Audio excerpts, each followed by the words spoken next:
Oke, kita buka Mozilla praktikum. Oke.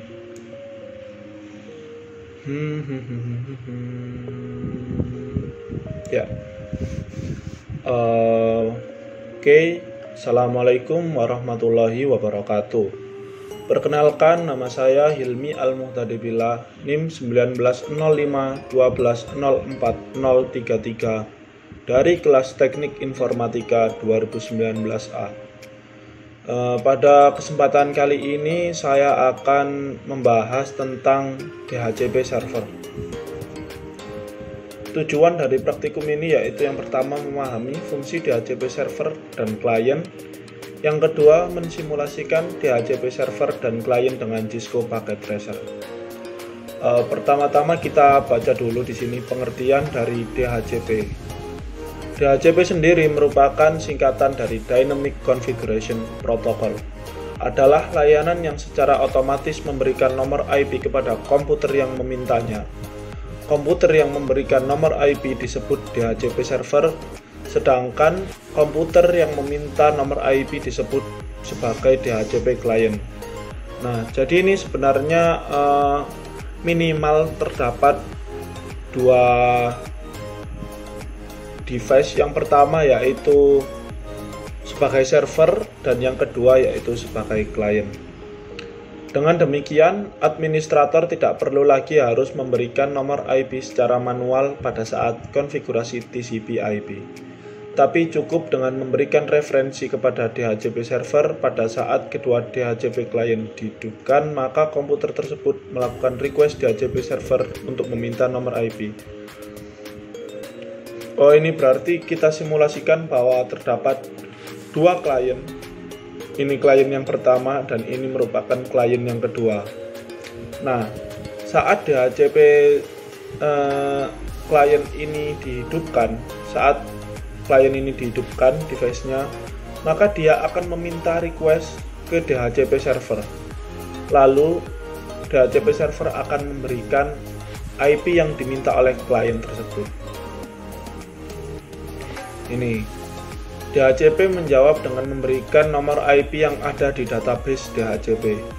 DHCP server memberikan nomor IP, maka server meminjamkan nomor IP yang ada ke DHCP client dan mencoret nomor IP tersebut dari daftar pool. Oke, baca dulu. Ini ada cara kerja DHCP server. Nah, DHCP server ini menggunakan 4 tahapan proses untuk memberikan konfigurasi nomor IP. Jika klien memiliki NIC itu adalah network saya lupa, kita browsing dulu di sini.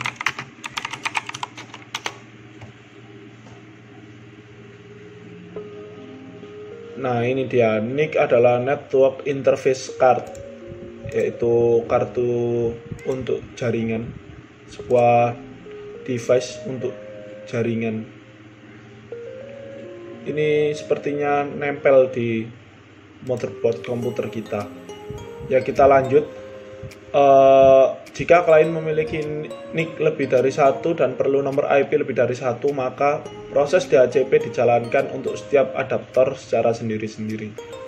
Ini yang pertama yaitu DHCP discover. Klien meminta nomor IP ke server.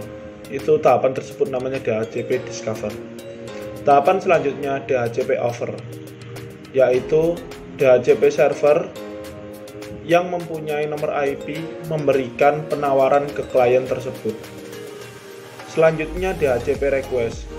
Nah, setelah ditawari oleh servernya, klien memilih penawaran DHCP server yang pertama diterima dan kembali melakukan broadcast dengan message menyetujui peminjaman tersebut kepada DHCP server.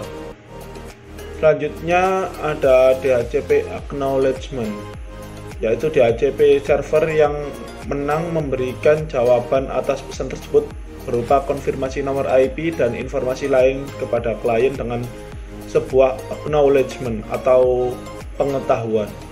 Kemudian klien melakukan inisialisasi dengan mengikat nomor IP tersebut dan klien dapat bekerja pada jaringan tersebut. Sedangkan DHCP server yang lain menarik tawarannya kembali. Ini ada beberapa kelebihan-kelebihan dari DHCP server. Yang pertama itu memudahkan dalam transfer data ke PC client atau PC server. Yang kedua, DHCP menyediakan alamat-alamat IP secara dynamic dan konfigurasi lain. DHCP ini didesain untuk melayani network yang besar dan konfigurasi TCP/IP yang kompleks. Yang ketiga, DHCP memungkinkan suatu klien menggunakan alamat IP yang reusable. Artinya alamat IP tersebut bisa dipakai oleh klien yang lain jika klien tersebut tidak sedang menggunakannya atau sedang off. Lalu yang keempat, DHCP memungkinkan klien menggunakan satu alamat IP untuk jangka waktu tertentu dari server. Ya, ini selanjutnya bisa kita baca sendiri. Ini ada kekurangannya juga. Semua pemberian IP bergantung pada server, itu kekurangannya. Maka jika server mati, maka semua komputer akan disconnect dan tidak terhubung. Nah, ini adalah dua metode dalam konfigurasi DHCP, yaitu yang pertama konfigurasi dengan range secara random otomatis IP. Yang kedua, konfigurasi dengan fix alamat IP address. Kita langsung saja masuk kepada percobaan. Yang pertama di sini, dalam percobaan ini kita akan simulasikan DHCP server dan DHCP client di atas jaringan wireless bridge yang telah kita praktikumkan sebelumnya. Yang bertindak sebagai DHCP server adalah PC server dan yang bertindak sebagai client adalah laptop dan smartphone. Ini dia, kita lihat. Ini seperti yang kemarin, terdapat switch yang terhubung ke dua akses point. Lalu pada masing-masing akses point ini terhubung satu device. Yang pertama ada laptop dan yang kedua ada smartphone. Oke, skenario pertama ini ya. Langkah pertama maksud saya yaitu membuat skema jaringan seperti gambar di atas. Di sini saya sudah membuat jaringan sesuai dengan yang diminta pada modul tersebut. Terdapat server yang terhubung ke switch. Lalu switch dihubungkan dengan dua akses point. Ada dua akses point yang terhubung ke switch. Nah, masing-masing switch ini dihubungkan dengan satu device yang masing-masing ada laptop dan satunya ada smartphone. Selanjutnya yaitu setting IP server secara statik 192.168.1.253 CIDR/25. Kita buka di sini, lalu pada server desktop kita setting IP-nya. Ini kita setting secara statik, IP address-nya 192.168.1.253.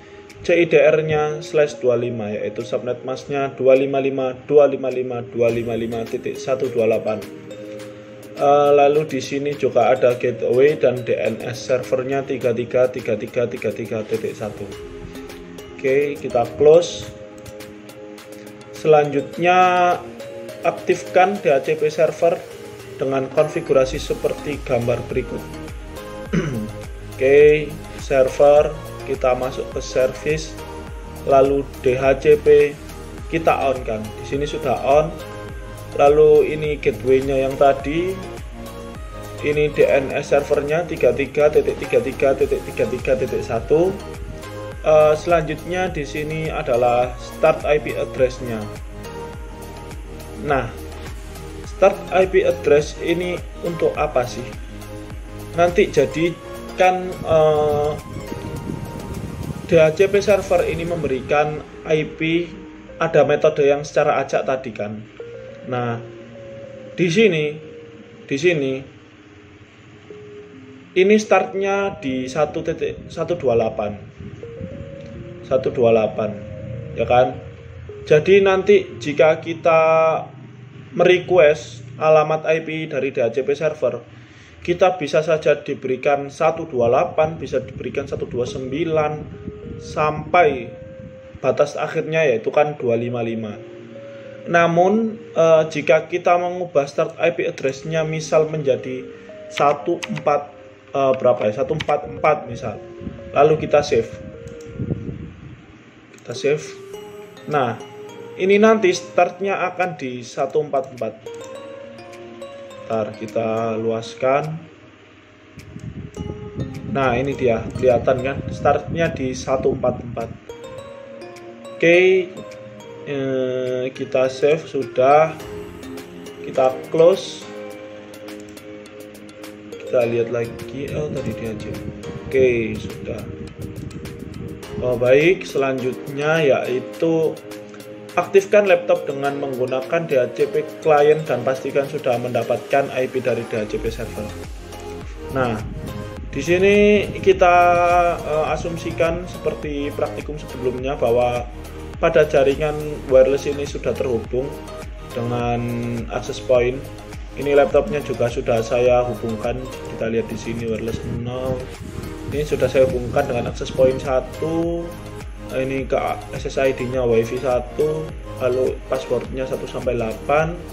Yang smartphone juga sudah saya hubungkan dengan access point 2 ini, SSID-nya, lalu ini passwordnya. Oke, semuanya sudah terhubung. Lalu di sini kita ganti sesuai dengan permintaan tadi kan, aktifkan laptop dengan DHCP client dan pastikan sudah mendapatkan IP dari DHCP server. Di sini kita akan masuk ke desktop, lalu IP configuration, setelah itu kita ubah ke DHCP. Kita akan coba.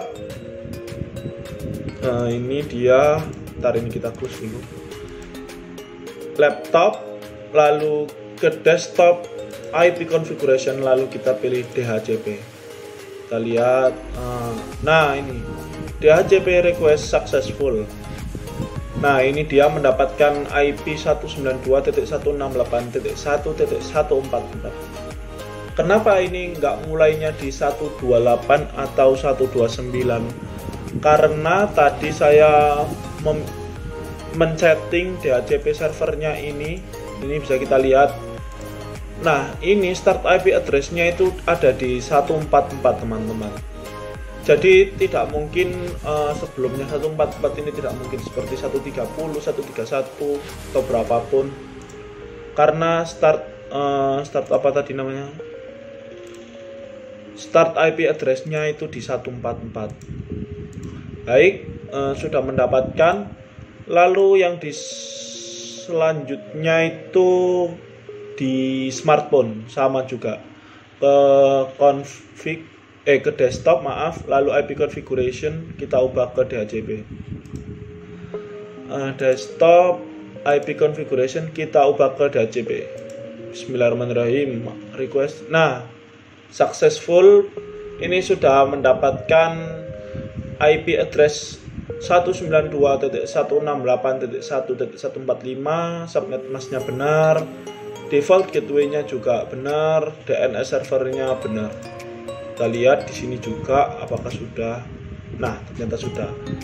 Lalu kita coba ping dari laptop ke smartphone, apakah berhasil? Saya juga tidak tahu kan. Kita ping tadi 192.168.1.145. Nah, ini berhasil mendapatkan balasan dari 192.168.145. Baik, saya rasa cukup sampai di sini. Kurang lebihnya saya mohon maaf jika ada kekurangan atau salah kata. Jika salah, mohon koreksi di kolom komentar. Sekian dari saya. Terima kasih. Wassalamualaikum warahmatullahi wabarakatuh.